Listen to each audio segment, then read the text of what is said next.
Relation remove किया भी। बहुत लकी है मैडम आप, जो आपको इतने अच्छे अनिरुद्ध ले लिया झनक के अंतिम पलों में शादी करने का बड़ा फैसला, सुनाएगा अपने दिल की बात झनक को। दोस्तों, स्टार प्लस के शो सीरियल झनक में इस समय आपको एक के बाद एक बड़ा ट्विस्ट देखने को मिलने वाला है, जहां पर दोस्तों अपकमिंग एपिसोड में आपको जल्दी देखने को मिलने वाला है कि झनक के अंतिम पलों में अनिरुद्ध भरेगा झनक की मांग, बनाएगा झनक को अपनी पत्नी, अर्श के निकलेगी पैरों तले जमीन। जी हाँ दोस्तों, आप भी चाह रहे हैं झनक और अनिरुद्ध की शादी हो जाए? आप लोग कमेंट करके जरूर बताएं, साथ ही चैनल को सब्सक्राइब कर लें। दोस्तों, स्टार प्लस का शो सीरियल झनक में इस समय आपको एक के बाद एक इंटरेस्टिंग एपिसोड देखने को मिल रहा है। दोस्तों, अपकमिंग एपिसोड में आपको देखने को मिलेगा कि जब अनिरुद्ध जैसे ही हॉस्पिटल में पहुंचता है तो आदित्य कपूर अनिरुद्ध को रोक लेगा और बोलेगा कि आखिर तुम जा कहाँ रहे हो, और यहाँ पर तुम आ तो गए हो लेकिन तुम झनक से मिल नहीं सकते। लेकिन अनिरुद्ध आदित्य को बोलता हुआ दिखाई देगा कि आखिर होते कौन हो तुम मुझसे ये बोलने वाले, और मुझे झनक से मिलना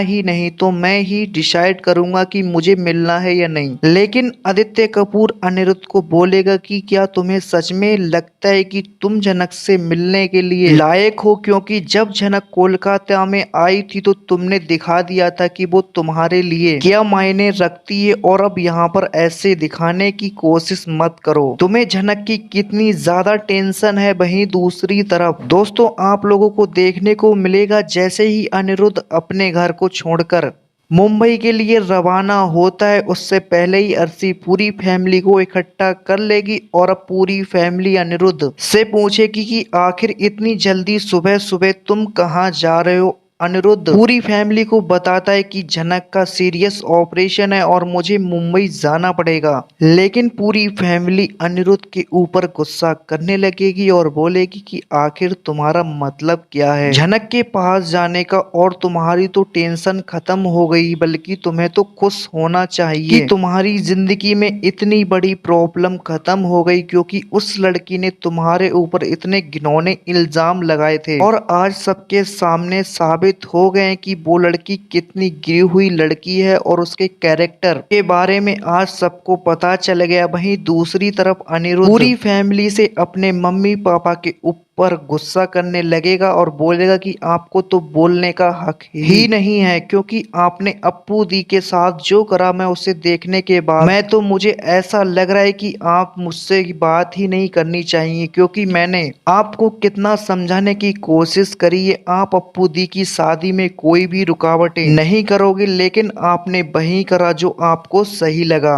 और आज मैं भी वही करूंगा जो मुझे सही लगेगा, और मैं किसी की बातों को नहीं सुनूंगा, और मुझे मुंबई जाना है तो मैं मुंबई जाकर ही रहूंगा। लेकिन अर्शी अनिरुद्ध के सामने शर्त रखेगी और बोलेगी कि अगर तुम झनक से मिलने जाओगे उसके पास तो मैं इस घर को छोड़कर हमेशा के लिए चली जाऊंगी, और हम दोनों के बीच में जो भी रिश्ता है वो सब खत्म हो जाएगा। लेकिन अनिरुद्ध अर्शी को बोलेगा कि अगर तुम्हें ऐसा लगता है तो तुम भी मेरे साथ में क्यों नहीं चलती, तुम तो बहन लगती हो। लेकिन अनिरुद्ध झनक को देखने के लिए मना कर देगी और बोले कि मेरी साइड से तो वो मर जाए, मुझे फर्क नहीं पड़ता, लेकिन तुम झनक को देखने के लिए नहीं जाओगे। लेकिन अनिरुद्ध अर्शी की बातों को मानने से इनकार कर देगा और बोलेगा कि मैंने जो तुम्हें बोलना था मैंने बोल दिया, अगर तुम्हें मेरे साथ चलना है तो तुम चल सकती हो, लेकिन मैं झनक के पास जाकर ही रहूंगा, और मुझे अपनी गलती का एहसास आज हो गया है जो कि झनक के साथ मैंने किया था। पीछे ना ही मैं जिम्मेदार हूँ, क्योंकि झनक ने मुझे कितना समझाने की कोशिश की, लेकिन मैंने उससे सीधे मुंह बात ही नहीं करी। अगर शायद